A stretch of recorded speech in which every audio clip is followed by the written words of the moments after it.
Hello and welcome to today's video. Today we are here in another episode of the Racing Debrief. Today, we got a few races to talk about in an overall weekend, I guess you'd say. So let's start, I guess. We'll dive right into the Formula One portion. So Formula One was racing in Japan, and it was late. I'm gonna be honest. 1 in the morning was fun. I mean, I'm not saying I'm not up at 1 in the morning, but it just happened to be that I don't know. Last night I felt definitely a little bit more tired than normal. I had a long day at work and didn't sleep much a few days before, so staying up watching that was fun. Especially red flag early on with Daniel Ricciardo and Alex Albon crashing. So that definitely put me in a spot where I was even more tired by the end. Normally I watch the podium celebrations, especially if Max wins, but I didn't. I was just like, all right, TV off, bed. Um, but overall, throughout the race, you've seen a lot of interesting strategies set up by that early crash.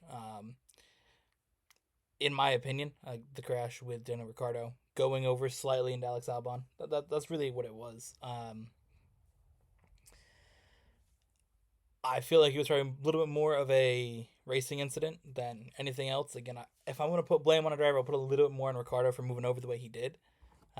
But I think overall, it's just really is a racing incident. I don't think that there's really either driver you can put that on too much. But again, that did bring out a red flag, and it was a significant amount of time. I believe it was about half an hour to repair the track. Again, you had to fix the tire barriers, especially where Albon hit into the barrier, ripped a lot of the tires out.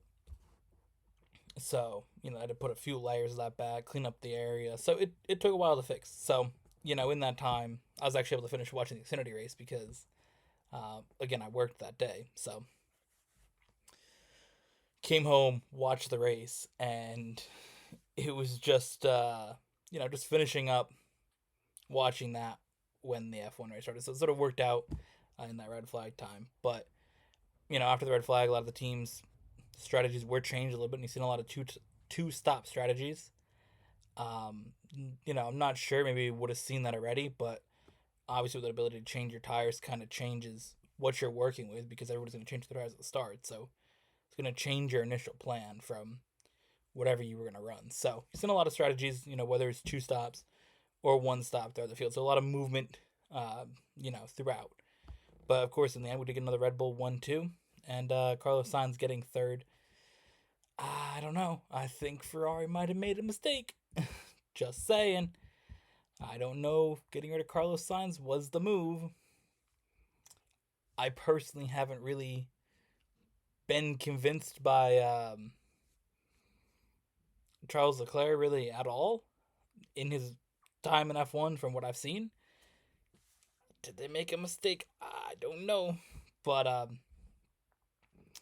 yeah, I think that overall solid race. Again, a lot of movement throughout the field. Not really your normal F1 race. Normally it's a lot of everybody pits at the same time, then it's kind of over. So that was nice to see. A little bit more of that throughout the field. A little bit more action than you see. But again, normally it's not much. I think that it was one of the better races of the year.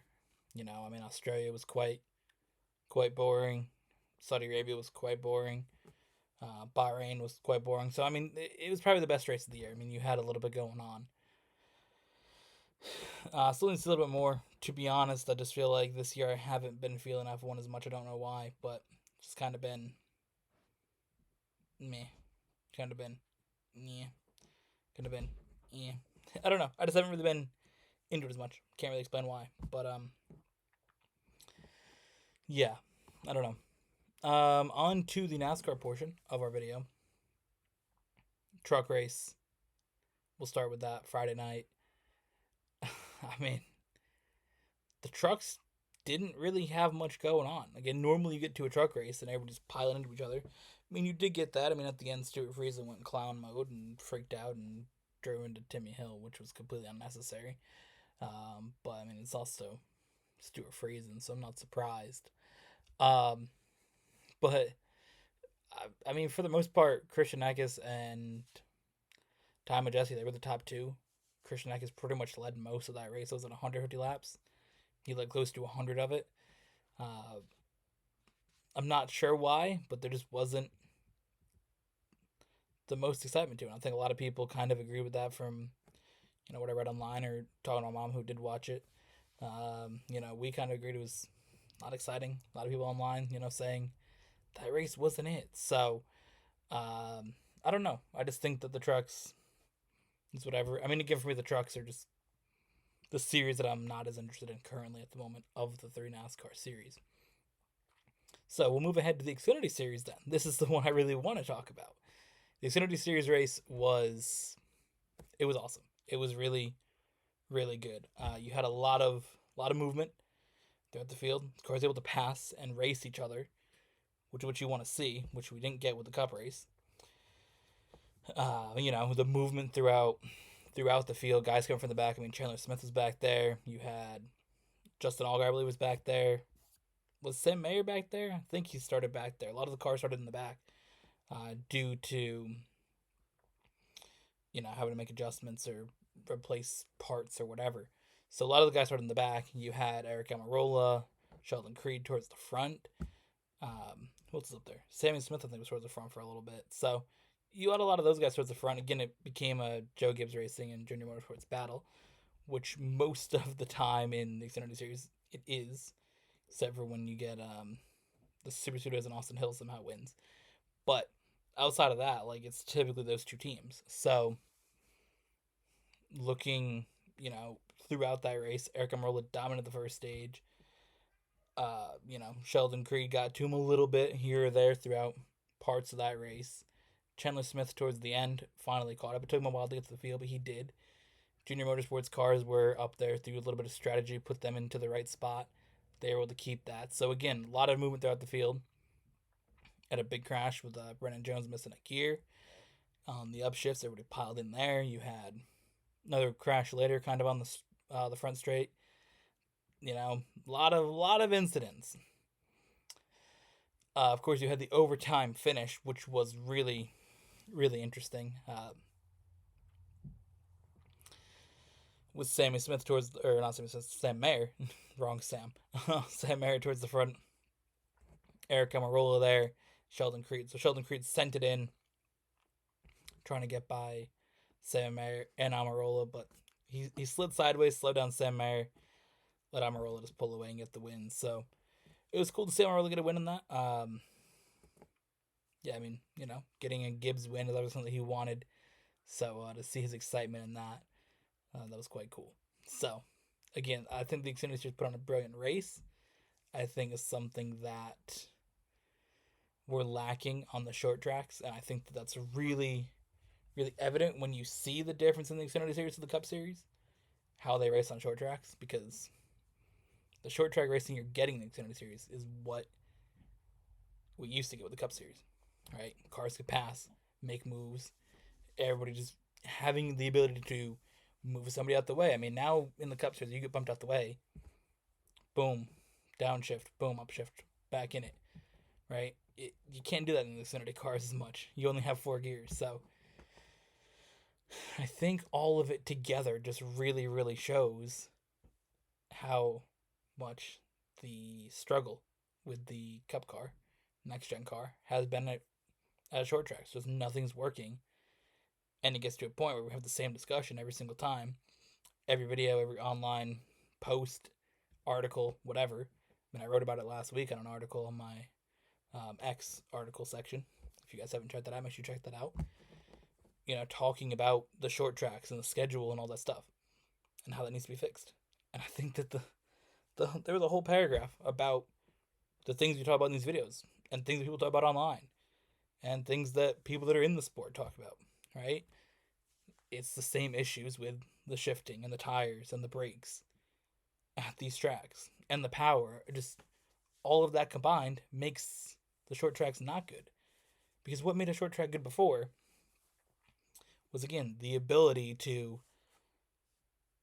try and outbrake somebody. But now everybody's brakes are better, so you just go deeper in the corner. Okay, I get pushed out the way. Again, just downshift and you're good. Before you couldn't downshift. Nobody's downshifting gears. at those tracks, right? Okay, bigger tires, more contact with the ground, more surface area on the pavement at all times. Every one of those issues has been added from the next gen car. And again, what's the other issue? The power. When the power is lower, the tires aren't going to wear out. Or the tires need to be way softer. The only reason that Bristol was good, when that was good a few weeks ago, was the fact the tires were wearing out. And the fact that every single time you had to manage your tires and you had to, race along and try to not burn up your tires, right? You weren't getting that though at Martinsville, which you need Martinsville to be a better race. We can't have it become a point where Martinsville's the race we're not looking forward to, right? Martinsville is one of the coolest NASCAR tracks. It's one of the most iconic tracks. It's the only track that's been on the schedule since the first season. It's 1948. That track has been on the schedule. And we can't have Martinsville being boring. We can't have Martinsville be the track people are like, I don't want to watch Martinsville. I don't care. I don't want to go into a week where Martinsville isn't exciting. But it just feels like it is repetitive every single week because NASCAR leadership, for whatever reason, doesn't want to address these simple issues, right? Let's change the diffuser instead. Let's change the spoiler height. Bruh, the issue's right there. Add more power. Change the tires. Do something with braking. Come up with something. I don't need it to be fixed next week. I just want to see progress that it is being fixed. And again, when you look at something like the Xfinity Series race, which was brilliant, amazing, everybody loved it, and you go to the next day in the Cup Series, the big series, boring. Nothing happens. You get the lead and you stay there, right? Joey Logano almost won stage 2 by track position at Martinsville. We're talking about 2 tire pit stops, track position. He didn't change left side tires until almost lap 200. That's unacceptable, right? Those are things that we shouldn't be seeing. And again, I didn't really introduce the Cup race, but I guess we can because the Cup race was a race that took place. Martinsville has just become a track that nothing exciting happens. Nothing thrilling is exciting, or nothing thrilling is going on. Nothing's exciting about the race. Nothing like, oh, I have to watch it. Oh, I'm going to miss a moment. You didn't miss anything. 4 cautions. Nothing nobody got pushed out the way. Nobody got crashed up. Again, I'm not saying we need to have a demolition derby. I think that it gets a bit extreme in demolition derbies when you get to the, truck series normally. But I want to see guys, get pushed out the way. Somebody hits the wall, makes a mistake. I want to see that, but nobody's making mistakes. None of that's happening. All that's happening is cars going around, not able to pass. All right? And it just became one train around the track.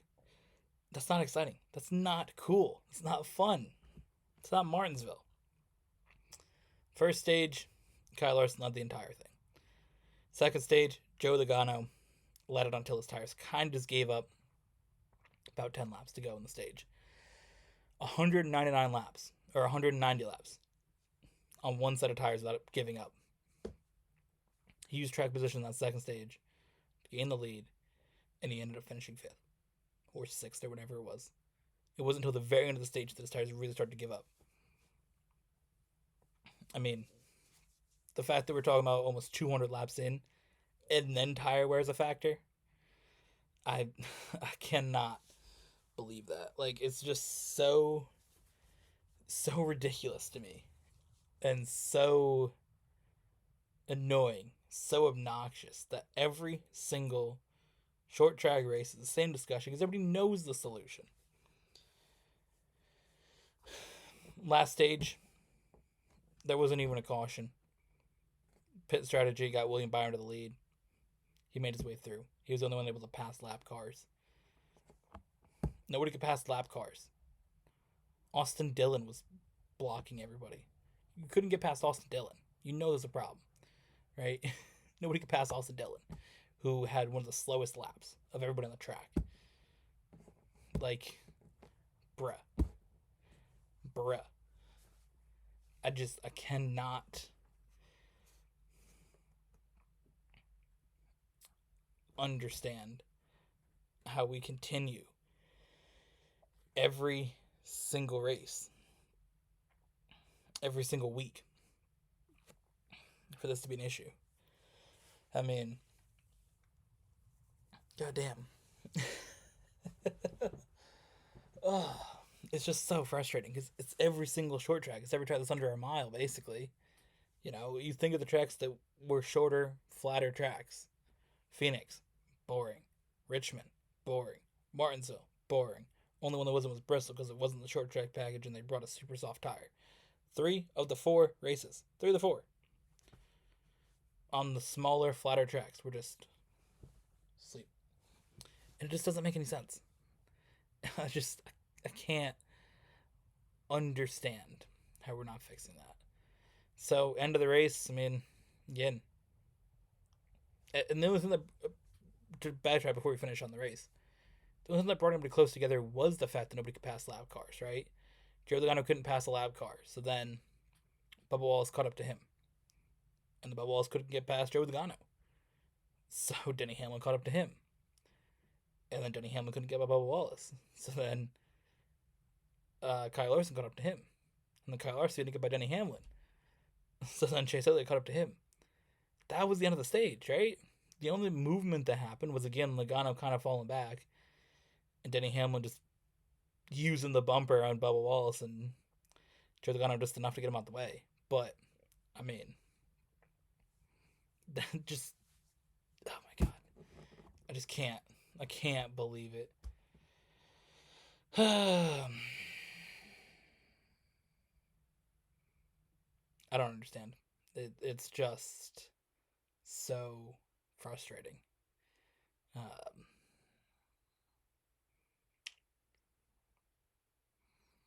Yeah. To end the race, I mean, William Byron won. Kyle Larson second. Chase Elliott third. I mean, we got the Hendrick Motorsports 1, 2, 3. Like we were all scripted to get. I mean, you had to know it was the 40th anniversary of Hendrick Motorsports Martinsville event. They were going to win. There's no way they weren't. It was just like, it felt inevitable.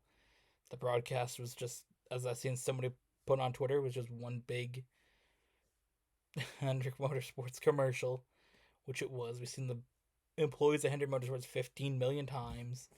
We've seen all the people from Hendrick over and over and over, and all we talked was Hendrick the whole time, so I'm not surprised they won.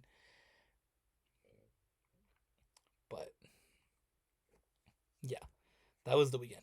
Hendrick Motorsports winning in Martinsville inevitably, and Martinsville needs fixing. Short tracks need fixing. And I hope NASCAR does something about it, because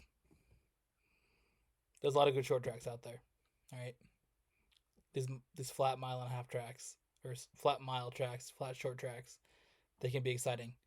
Phoenix could be better with tire wear. Richmond could be better with tire wear. Martinsville could be better with tire wear. And we're going to have the same discussion when it comes to North Wilkesboro in a few weeks. Right? North Wilkesboro, all this effort to get North Wilkesboro to come back. For years, we need North Wilkesboro back. And it's going to come back. Or it did come back. And it's going to be back this year. And nobody's going to pass. Nobody's going to be able to race on one of the most, like, big events, right? That's a big event, North Wilkesboro coming back. And nothing would, go there and work. And it's been repaved. And they put all that effort into it. And we're going to have a car that can't race there. So to see that last year was disappointing. Knowing we're going to see it again is disappointing, right? And there's potential North Wilkesboro gets a points race. Do we want the first North Wilkesboro points race in 2025 or 2026 when it comes back on the schedule as a points-paying race to be boring? The first one since 1996. Do we want that? No. Let's get it fixed before North Wilkesboro becomes a points race eventually. But in general, again, you see these tracks. Martinsville, Phoenix, Richmond, North Wilkesboro. There's just no tire wear. Give me tire wear, please. if anything. But I think the issues with the car, and I don't think they're going to change the car. They put a lot into the next gen car. They're not going to change the tires, and they're not going to change the brakes. So up the power. That's all you can do. Literally, they're not going to change the tires unless Goodyear brings a worn out tire, which also for them as a brand they're scared to do because then people aren't going to buy Goodyear tires if you see they just fall apart after 10 laps. So it's a balance, but I think you got to bring back the tires or bring back the power, right? They're not going to change the shifting back. They're not going to change. They're going to put it back to 4 gears. They're not going to change the tires back to being smaller. They're not going to change the brakes to being smaller. They made this car with the intention of making it race road courses better, which I don't understand. Just give everybody Xfinity cars for short tracks. I'm done. This is too much. See ya.